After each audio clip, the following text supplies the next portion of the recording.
The park was unusually quiet that afternoon. The golden sunlight filtered through the autumn leaves, casting a warm glow across the cobblestone path. Henry walked slowly, his hands tucked into the pockets of his worn coat, eyes scanning the benches and the scattered joggers. People often overlooked him, an old man with a slight stoop, silver hair, and a quiet demeanor. He liked it that way. He preferred to remain unnoticed, a ghost moving through the world. From the corner of his eye, Henry noticed a commotion near the fountain.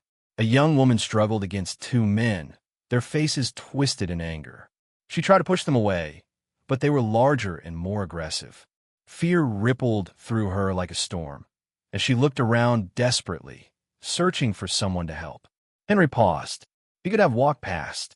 Most would, but something in the way she looked at him stopped him.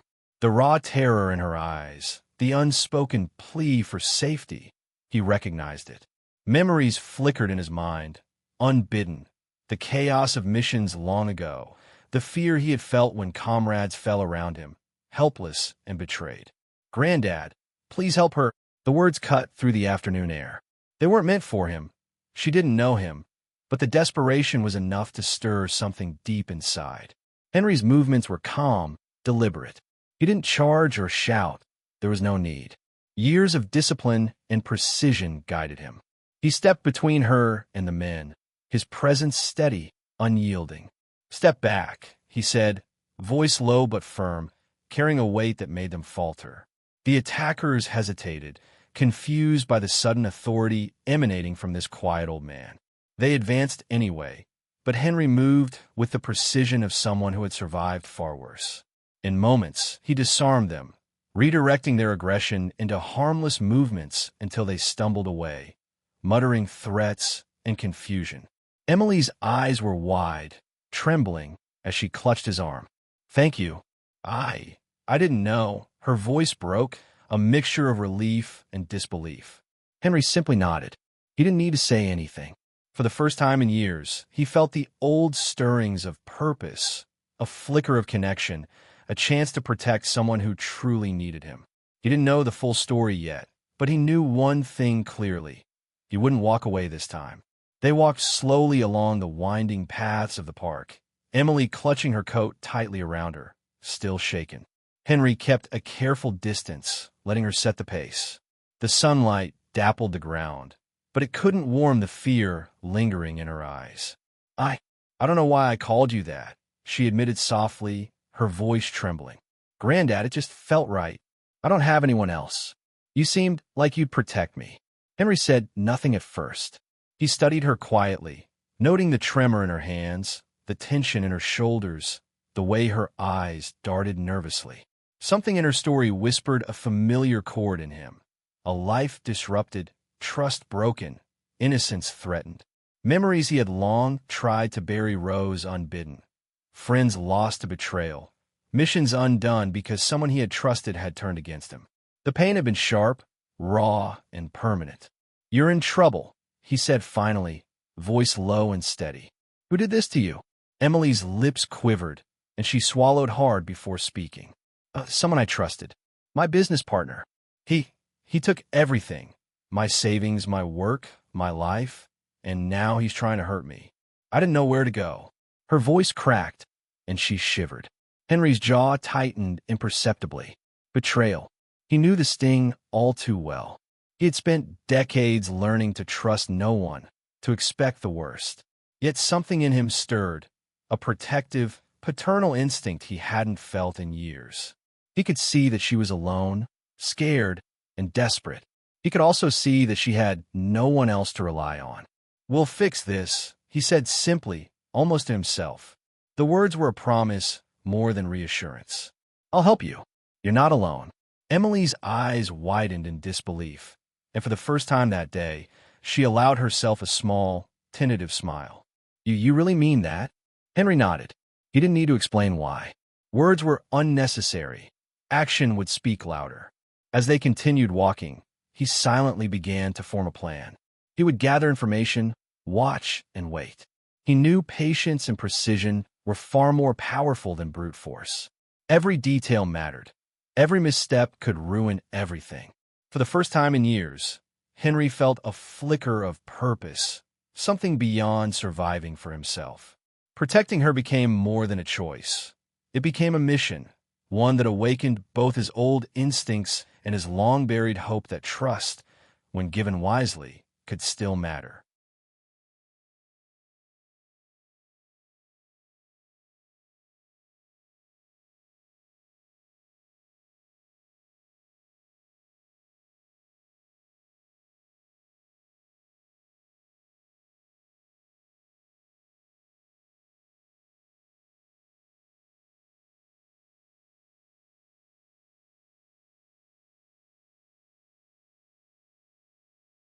Henry spent the following days in quiet observation, moving like a shadow through Emily's world. He learned the routines of her betrayer, a man slick with false charm and ruthless ambition. Every interaction, every careless word he uttered, Henry noted meticulously. He didn't confront him directly, not yet. There was no rush. Patience had always been his greatest weapon, honed through years of missions that demanded nothing less. Emily, meanwhile, grew stronger under his calm presence.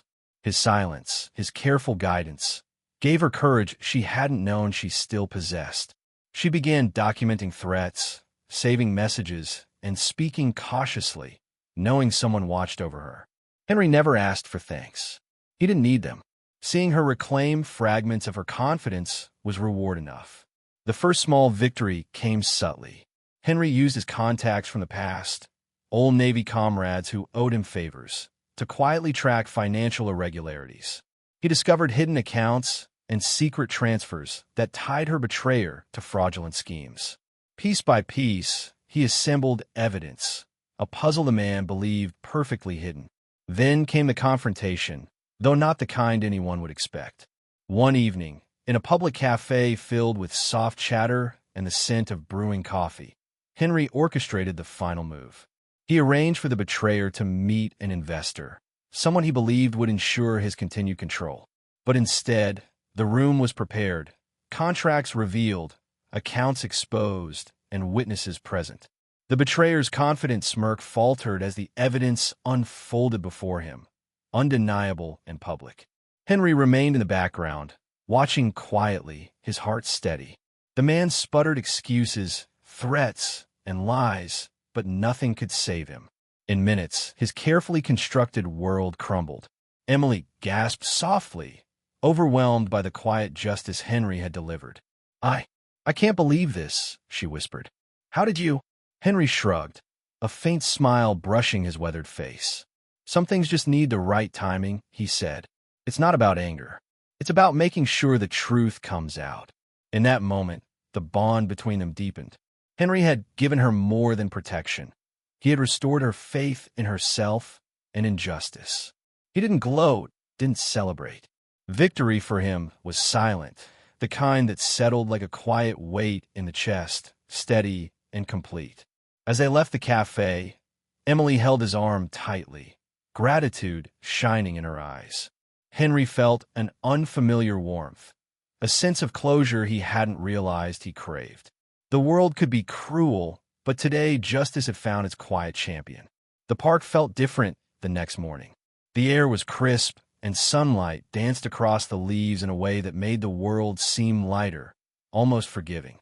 Henry walked slowly, enjoying the ordinary quiet he had always cherished.